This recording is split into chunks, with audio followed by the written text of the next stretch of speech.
কিছু বুঝে ওঠার আগেই শিক্ষকদের দিকবিদিক ছোটাছুটি। দীর্ঘদিনের দাবি আদায়ে রোববার সকালে এমপিওভুক্ত প্রতিষ্ঠানের শিক্ষকরা জাতীয় প্রেসক্লাবের সামনে জড়ো হলে তাদের ছত্রভঙ্গ করে দেয় পুলিশ। দফায় দফায় চলে ধাওয়া পাল্টা ধাওয়া, জলকামান ও সাউন্ড গ্রেনেড ছোড়ার পাশাপাশি লাঠিচার্জও করতে দেখা যায় আইনশৃঙ্খলা রক্ষা বাহিনীকে। এখানে অবস্থান নিয়ে আস্তে আস্তে আমাদের শিক্ষকরা শহীদ মিনারে যাওয়ার জন্য প্রস্তুতি নিচ্ছিল। ঠিক এই মুহূর্তে অতর্কিতভাবে পুলিশ আমাদের উপরে জলকামান ব্যবহার করে আক্রমণ করেছে।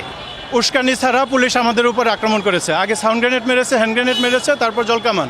এর আগে সকাল থেকেই জাতীয় প্রেসক্লাবের সামনে অবস্থান নিতে শুরু করেন এমপিওভুক্ত শিক্ষা প্রতিষ্ঠানের শিক্ষকরা। চাকরি জাতীয়করণের দাবিতে শুরু করেন বিক্ষোভ।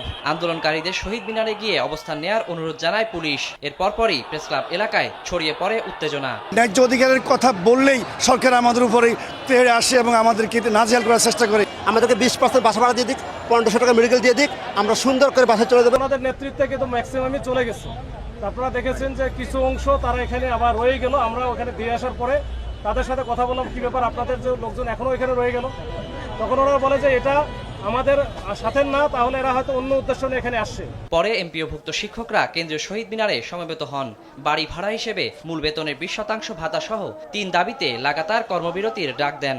আগামীকালকে থেকে সারা বাংলাদেশের 30,000 এমপিওভুক্ত স্কুল, কলেজ, মাদ্রাসা এবং কারিগরি সকল শিক্ষা প্রতিষ্ঠানে প্রজ্ঞাপন জারি না হওয়া পর্যন্ত লাগাতার কর্মবিরতি করবে। শিক্ষকদের সমর্থন জানাতে কেন্দ্রীয় শহীদ মিনারে যান এনসিপির নেতারাও। শান্তিপূর্ণ আন্দোলনে হামলার ঘটনায় শিক্ষকদের কাছে ক্ষমা চাওয়ার আহ্বান তাদের।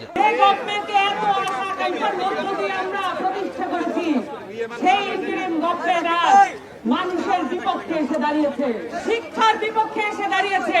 এই রাস্তার মধ্যে শিক্ষকদেরকে যেভাবে পিটানো হয়েছে, এটা কোনো সভ্য রাষ্ট্রীয় চরিত্র হতে পারে না। অনীতি বিলম্বে এই হীন কাজের জন্য তাদেরকে ক্ষমা চাইতে হবে। এদিকে এমপিওভুক্ত শিক্ষকদের আন্দোলনে সংহতি জানিয়েছে গণ অধিকার পরিষদও। ওয়ালিউল সাকিব, সময় সংবাদ, ঢাকা।